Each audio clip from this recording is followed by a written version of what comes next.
Hey, and welcome to the Why Do Some Businesses Struggle and Other Businesses Absolutely Crush It edition of 7-Figure Business Secrets.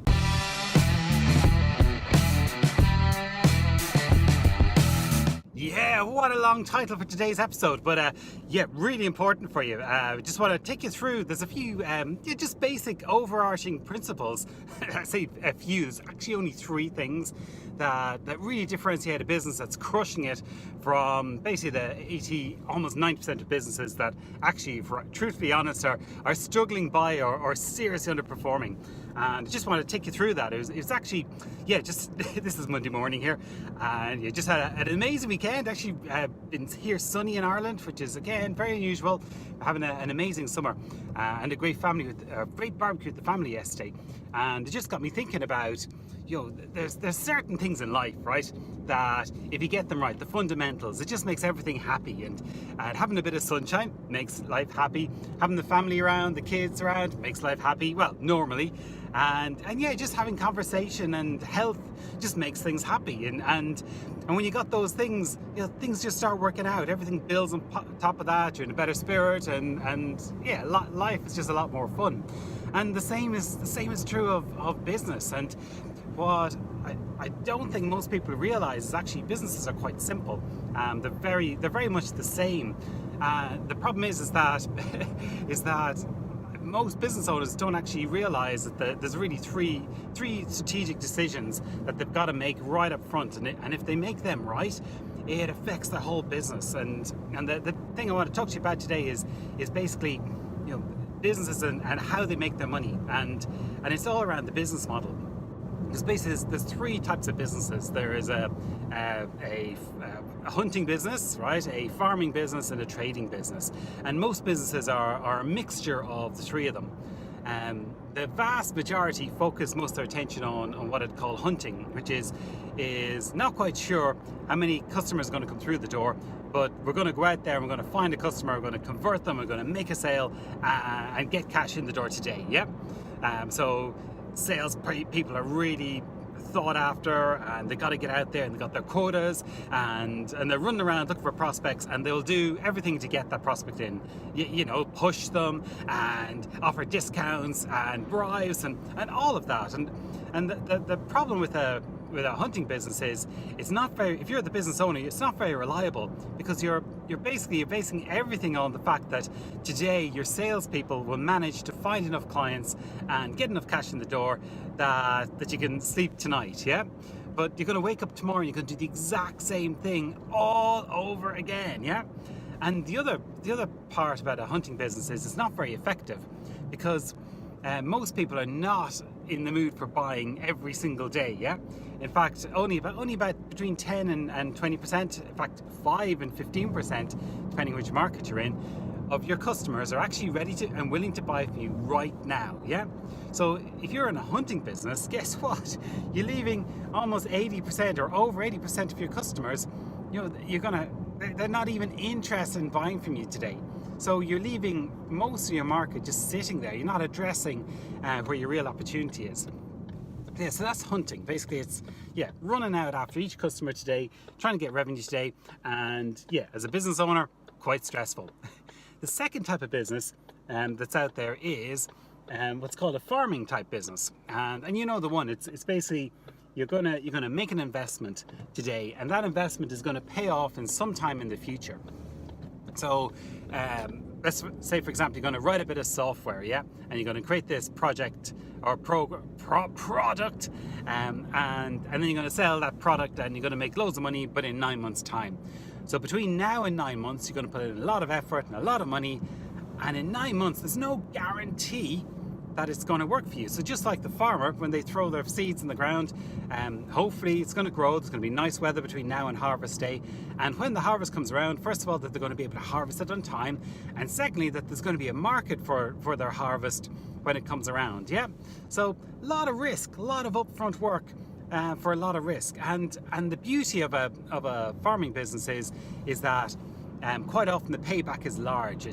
So on harvest day, right, although the farmer has gone for loads of months with no money, when harvest comes around, wow, a big massive paycheck, and it's all hopefully worth it, yeah.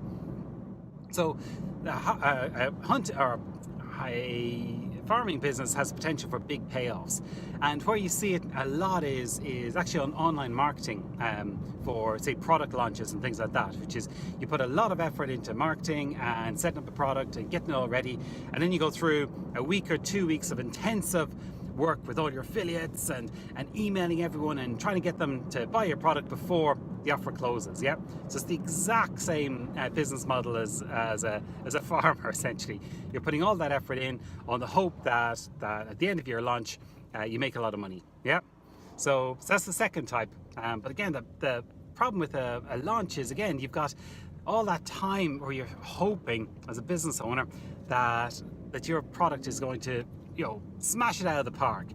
And I'll be honest with you, that doesn't always happen, and you know that.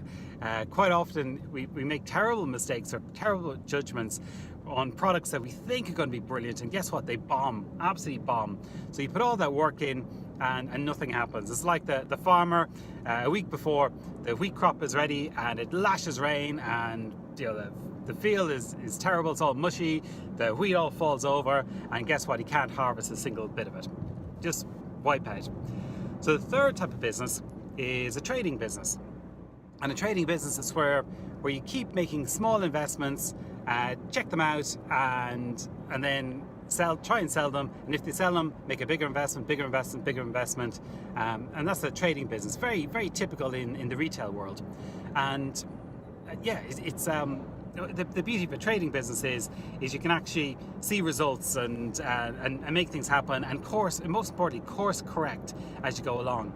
And if you think about the companies that do this well, for example, in the retail clothing industry, typically most businesses, they operate a farming type business model. So what they do is they buy loads of clothes in the autumn, and they go to all the catwalks, and essentially what happens is their buyers buy the stuff that they think is going to sell in 6 months' time, and then in 6 months' time they're hoping that their customers will actually go and buy the stuff that's sitting in their shops. So they essentially exact same things as farming. They put this all investment in, the best will in the world, they project their sales volume, put the stuff in the shops, and then which is grand, and it's worked for a while, except for one company managed to figure out how to transform that business model into a trading model, and that was Zara. So do you know Zara? It's the fashion brand, the Spanish fashion brand. So what they do is very, very different. So they say, okay, we're not quite sure what's going to sell, so we're going to make just small volumes of lots of things, and we're going to push them into the stores, and every day, in fact it's every hour, we'll take a read back from all of our stores and see what's actually selling. And that's what they do. They push the stuff to the stores, they have a look, they see what's selling, the stuff that's selling, they put in a rapid make more type offer, and within a few days there's more of the stuff that's actually selling arriving in the shop.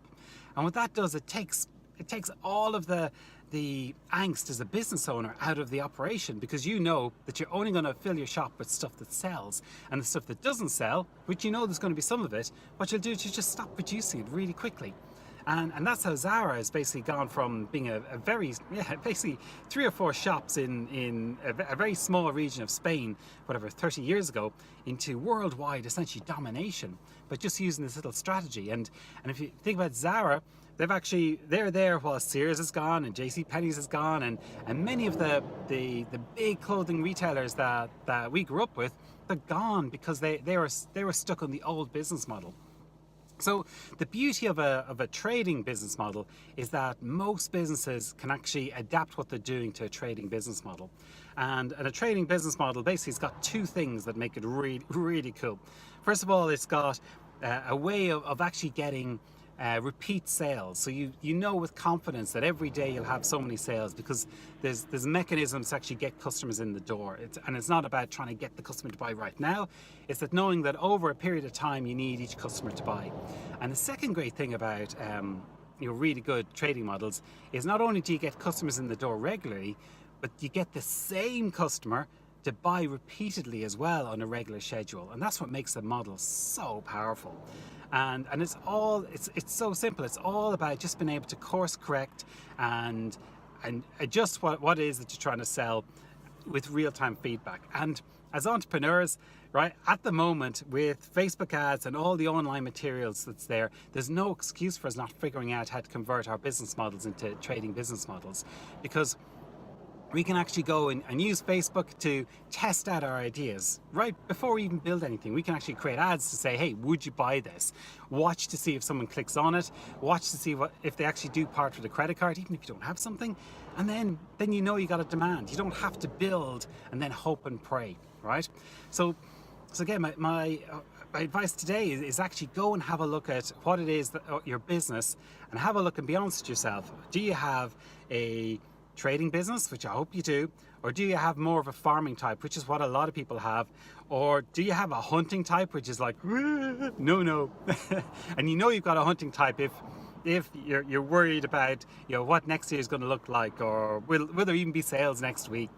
If you're stressed, you definitely have a hunting business. If you're thinking about, if your revenue stream looks like not a lot loads, you've probably got a hunting type business.